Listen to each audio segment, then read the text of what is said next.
जैसे कि आप सभी जानते हैं, सच की हमेशा जीत होती है और हमारी एक छोटी सी प्रयास आप तक बड़ी खबर पहुंचाती है। तो स्वागत करते हैं आप सभी का STS न्यूज़ चैनल पर। आगे बढ़ने से पहले आप इस वीडियो को लाइक और चैनल को सब्सक्राइब जरूर कर ले और साथ में बेल आइकन भी प्रेस कर ले। चलिए बढ़ते हैं खबरों की ओर।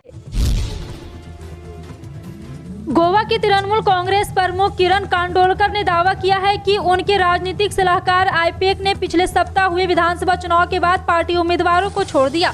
सोमवार को पत्रकारों से बातचीत करते हुए कांडोलकर ने कहा है कि वो टीएमसी की गोवा इकाई के प्रमुख के पद को नहीं छोड़ रहे हैं, लेकिन आईपैक और प्रशांत किशोर की टीम से नाराज थे। तृणमूल कांग्रेस और आईपैक के बीच पिछले कुछ वक्त से दरार की अटकलें लग रही हैं। पश्चिम बंगाल विधानसभा चुनाव में आईपैक ने ममता बनर्जी के नेतृत्व वाली पार्टी की मदद की थी। उन्होंने दावा किया कि गोवा में तृणमूल से ज्यादा उम्मीदवारों ने महसूस किया है कि उन्हें आईपैक ने छोड़ दिया है। उन्होंने कहा कि तृणमूल की ओर से चुनाव मैदान में उतारे गए सभी उम्मीदवारों के पास आईपैक के साथ कुछ न कुछ मुद्दे हैं।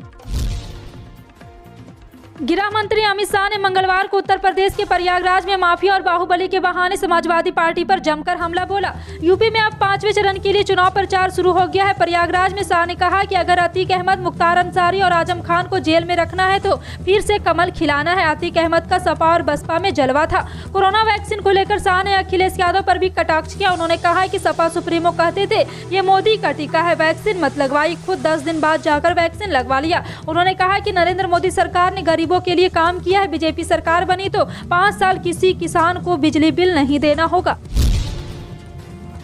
बिहार के मुख्यमंत्री नीतीश कुमार की विपक्ष की ओर से राष्ट्रपति पद का उम्मीदवार बनाए जाने की चर्चाओं के बीच बड़ी खबर आई है। सूत्रों के मुताबिक यूपी चुनाव के बाद नीतीश कुमार बीजेपी गठबंधन यानी कि एनडीए से अलग होने का विचार कर रहे हैं। इस पर जल्द फैसला ले सकते हैं। चुनावी रणनीतिकार प्रशांत किशोर की तेलंगाना के मुख्यमंत्री के चंद्रशेखर राव और नीतीश कुमार से पिछले दिनों मुलाकात हुई। साथ ही एनसीपी चीफ शरद पवार सभी घटनाक्रम पर नजर बनाए हुए हैं। जी हाँ, आपको बता दें कि नीतीश कुमार को राष्ट्रपति बनाने की बात की शुरुआत तब हुई जब इसे महीने केसीआर प्रशांत किशोर की मुलाकात हुई। बड़ी बात यह है कि बिहार में नीतीश की पार्टी जेडीयू और बीजेपी के गठबंधन वाली सरकार है, पर जातिगत जनगणना को लेकर के जेडीयू और बीजेपी में तनातनी जारी है। आरजेडी इस मुद्दे पर नीतीश के साथ है। विपक्ष की रणनीति यह है कि बीजेपी के खिलाफ ऐसा मजबूत उम्मीदवार दिया जाए कि कांग्रेस भी उसी के समर्थन देने को मजबूर हो जाए। सपा सुप्रीमो अखिलेश यादव ने मंगलवार को प्रयागराज में बीजेपी सरकार पर जोरदार हमला बोला। 5वें चरण के चुनाव का प्रचार कर रहे अखिलेश ने कहा, झूठ बोलने वाले बीजेपी के लोग आज फिर आपके बीच वोट मांगने आए हैं, लेकिन जनता का सपा के प्रति समर्थन बता रहा है कि बीजेपी को लोहे के चने चबाने पड़ जाएंगे। अखिलेश यादव ने योगी आदित्यनाथ पर भी हमला बोला है। उन्होंने कहा कि हमारे बाबा की भाषा सुननी आपने, ये कुंभ की धरती है, यहाँ दुनिया भर के साधु संत आते हैं और हमारे बाबा कह रहे हैं कि हम गर्मी निकाल देंगे। सपा सुप्रीमो ने कहा कि बच्चों की शिक्षा व्यवस्था को बीजेपी ने बर्बाद कर दिया है। सरकार विभागों में 11 लाख पद रिक्त है और सपा सरकार बनने पर भी रिक्त पदों को भरने का काम करेंगे। 69,000 शिक्षक भर्ती में जो घोटाला हुआ उसमें न्याय देने का काम किया जाएगा। पंजाब विधानसभा चुनाव के नतीजे आने से पहले ही राजनीतिक दलों की ओर से सरकार बनाने के लिए सभी तरह के विकल्प तलाशने की कोशिश शुरू हो गई है।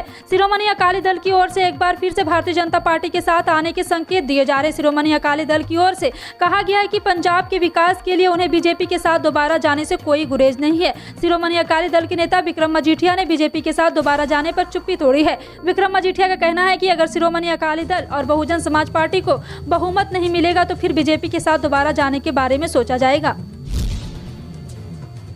कर्नाटक में हिजाब पर मचे घमासान पर आज भी सुनवाई हुई। चीफ जस्टिस ने कहा है कि मैं सभी पक्षों को बताना चाहता हूं कि सुनवाई इसी सप्ताह समाप्त हो जानी चाहिए। हम नहीं चाहते हैं कि यह अगले सप्ताह तक जाए। इस सप्ताह सभी तर्कों को पूरा करने के लिए प्रयास करें। एडवोकेट जनरल ने कहा कि याचिकाकर्ताओं को संदेह से परे प्रदर्शित करना है कि क्या पालन करना अनिवार्य। सुनवाई के दौरान कोर्ट ने याचिकाकर्ता से पूछा है कि लगातार यहाँ पे आपके आधिपत्य को संतुष्ट करे। फ्रांस का उदाहरण देखिए, पूरे देश में हिजाब पर प्रतिबंध है, लेकिन इस्लाम का मानने या ना मानने पर कोई रोक नहीं है। जस्टिस कृष्णा ने कहा है कि यह सभी अपने किसी विशेष देश की संविधान, नीति, स्वतंत्रता पर निर्भर करता है। हमारे देश में यह बहुत उदार है। एडवोकेट जनरल ने कहा है कि मैं यह कहना चाहता हूं कि बिना हिजाब के इस्लाम जिंदा रह सकता है। फ्रांस एक उदाहरण है।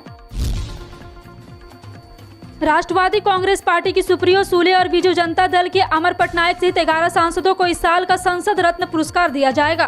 प्राइम पॉइंट फाउंडेशन ने मंगलवार को यह जानकारी दी। संस्था की निर्णायक समिति ने तमिलनाडु में भारतीय जनता पार्टी के वरिष्ठ नेता HV हांडे और कर्नाटक से ताल्लुक रखने वाले कांग्रेस के वरिष्ठ नेता M वीरप्पा मोइली को लाइफ टाइम के लिए अचीवमेंट पुरस्कार के लिए नामित किया है। इसके साथ ही कृषि, वित्त, शिक्षा और श्रम से संबंधित संसद की 4 समितियों को उनके योगदान के लिए पुरस्कृत किया जाएगा। फाउंडेशन ने एक बयान में कहा है कि जिन 11 सांसदों का चयन संसद रत्न पुरस्कार के लिए किया गया है, उनमें लोकसभा के 8 और राज्यसभा के 3 सदस्य शामिल है। बयान के मुताबिक राकंपा के Supriyo Sule, revolutionary socialist party के NK प्रेमचंदर और शिवसेना के श्रीरंग अप्पा बोरने को उनके सतत उत्कृष्ट कामकाज के लिए संसद विशिष्ट रत्न पुरस्कार दिया जाएगा।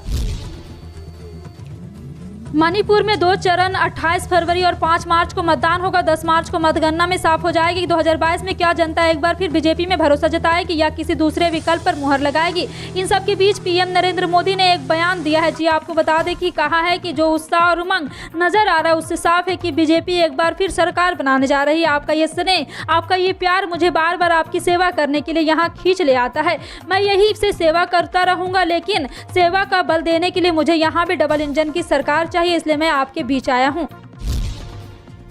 यूपी टेट रिजल्ट 2021 3 दिन बाद यानी 25 फरवरी को जारी हो सकता है, जबकि उत्तर प्रदेश बेसिक शिक्षा बोर्ड UBEB द्वारा जारी कार्यक्रम के अनुसार फाइनल आंसर की 23 फरवरी 2022 को जारी होने की संभावना। एक बार रिजल्ट और फाइनल आंसर की जारी हो जाने के बाद उम्मीदवार UP TET official website uploaded.government.in से व times now Navbharat digital website पर उपलब्ध कराए जाने वाले डायरेक्ट लिंक से चेक कर सकेंगे। उम्मीदवारों को सूचित किया जाता है कि ये तिथियां यूपी टीईटी संशोधित अधिकारी अधिसूचना के अनुसार है, जो परीक्षा के प्रारंभिक रद्द होने के बाद जारी की गई थी। UBEB द्वारा किए गए किसी भी बदलाव के मामले में उन्हें यहां अपडेट किया जाएगा।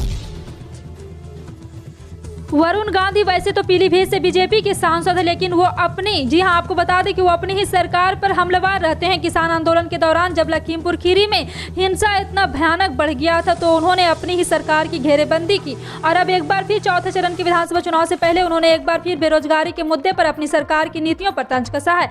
पहले बताते हैं कि उन्हें क्या ट्वीट किया। जी हां आपको बता दें केवल बैंक और रेलवे का निजीकरण ही 5 लाख कर्मचारियों को जबरन सेवानिवृत्ति यानी बेरोजगार कर देगा। समाप्त होती हर नौकरी के साथ ही समाप्त हो जाती है। जी हां आपको बता दें कि लाखों परिजनों की उम्मीदें भी समाप्त हो जाती है। सामाजिक स्तर पर आर्थिक असमानता पैदा कर एक लोक कल्याणकारी सरकार पूंजीवाद को बढ़ावा कभी नहीं दे सकती है। अब सवाल यह है कि वरुण गांधी इस तरह का बयान क्यों दे रहे हैं? क्या वो मतदान से पहले इस तरह का बयान देकर अपनी ही पार्टी का नुकसान कर रहे हैं? क्या वो विपक्ष की भाषा बोल रहे हैं? इन सवालों का जवाब पाने के लिए जानकार क्या कहते हैं। जी हां आपको बता दें कि जानकारों का कहना है कि अगर आप देखें तो जिस तरह से वरुण गांधी अपनी सरकार से सवाल करते हैं उसके समय को देखिए। सवाल पूछना वो पूछते क्या है? अच्छे सवालों को अच्छे ढंग से पूछा जाता है। राजस्थान में लगातार नशे के कारोबार की सुराग मिल रही है। इसी क्रम में सरहदी बाड़मेर में भी बड़ी कार्रवाई हुई। यहां मंगलवार को रागेश्वरी पुलिस ने बड़ी कार्रवाई करते हुए रहस्यवासी ढांगी से बड़ी मात्रा में अफीम का दूध बरामद करने में सफलता हासिल की है। बाड़मेर पुलिस अधीक्षक दीपक भार्गव के निर्देशानुसार स्पेशल टीम और रागेश्वरी थाना पुलिस की टीम ने संयुक्त बड़ी कार्रवाई और मामले का खुलासा किया है। मिली जानकारी के अनुसार बाड़मेर आरोपी कुंभाराम रहस्यवासी ढांगी से 5 किलो 700 ग्राम अवैध अफीम का दूध लेकर जा रहा था, जो पुलिस के भनक लगने के साथ ही फरार हो गया। इस मामले में पुलिस ने तस्करी में काम ली गई एक फॉर्च्यूनर कार को भी जब्त कर लिया है।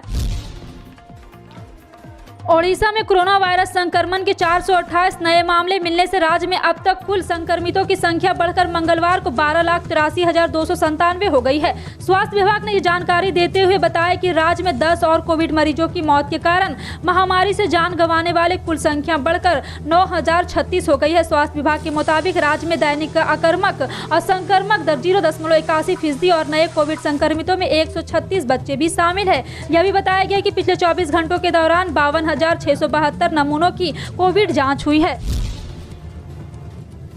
बजरंग दल के 28 वर्षीय कार्यकर्ता की हत्या के संबंध में पुलिस ने 12 व्यक्तियों को हिरासत में ले लिया है। जी हां आपको बता दें कि कर्नाटक के गृह मंत्री अर्गा ज्ञानेंद्र ने बताया कि 12 से ज्यादा लोगों को हिरासत में लिया गया। पूछताछ जारी है। उन्होंने कहा कि उनमें से 3 को पहले गिरफ्तार किया गया था। उन्होंने कहा कि अगर वे शामिल है तो उन्हें भी गिरफ्तार किया जाएगा। पुलिस सूत्रों के अनुसार गिरफ्तार किए गए व्यक्तियों में काशिफ और सैयद नदीम शामिल है और ये दोनों शिवमोगा के निवासी हैं। कर्नाटक के शिवमोगा के भारतीय नगर इलाके में रविवार रात कार में आए कुछ अज्ञात लोगों ने हर्षा नामक व्यक्ति की हत्या कर दी। तनावग्रस्त माहौल को देखते हुए जिला प्रशासन ने स्कूल कॉलेज में छुट्टी का ऐलान कर दिया। इसके अलावा यहां धारा 144 लागू कर दी है। फिलहाल आपका इन सभी खबरों पर क्या कहना है कमेंट सेक्शन में टाइप करके जरूर बताएं। पल पल की अपडेट जानने के लिए जुड़े रहें आप अपने NTS न्यूज चैनल से। मिलते हैं अगली बड़ी खबर में, तब तक के लिए जय हिंद।